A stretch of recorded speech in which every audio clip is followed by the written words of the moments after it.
Je vis le Seigneur assis sur son trône, haut et élevé, et les pans de sa robe remplissaient le temple. Des séraphins se tenaient au-dessus de lui. Ils avaient chacun 6 ailes, deux, et ils se couvraient la face, et deux, ils se couvraient les pieds, et deux, ils volaient. Et l'un criait à l'autre et disait: Saint, Saint, Saint, est l'Éternel des armées. Toute la terre est pleine de sa gloire. Ésaïe 6, 1, 3. Les temps étaient sombres en Israël. Le roi Osias était mort, mais Ésaïe a vu la gloire du roi assis sur le trône de Dieu. C'était le parfait remède pour les temps troublés. Quelqu'un a dit: lorsque la perspective horizontale est peu encourageante, essayez la verticale. Cette sainte vision venue d'en haut a eu une forte influence sur Ésaïe. Malheur à moi, car mes yeux ont vu le roi, l'Éternel des armées, dit-il. L'Éternel a donné au prophète un message à transmettre au peuple, un message de jugement.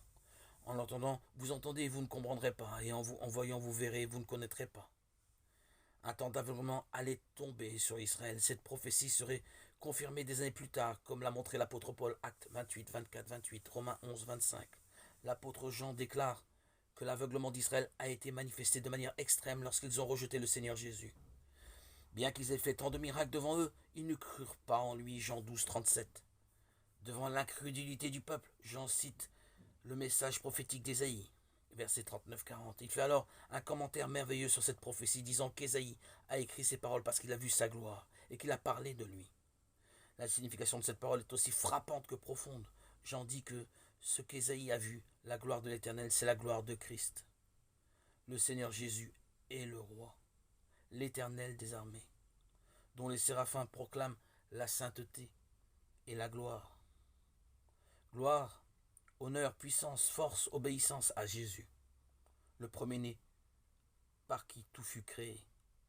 Vers toi, Dieu seul sage, monte nos hommages, oui, d'âge en or pour l'éternité.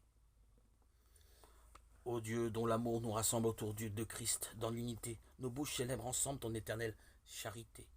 Ta paix, tes biens, ton ciel, ta gloire en Jésus sont notre trésor.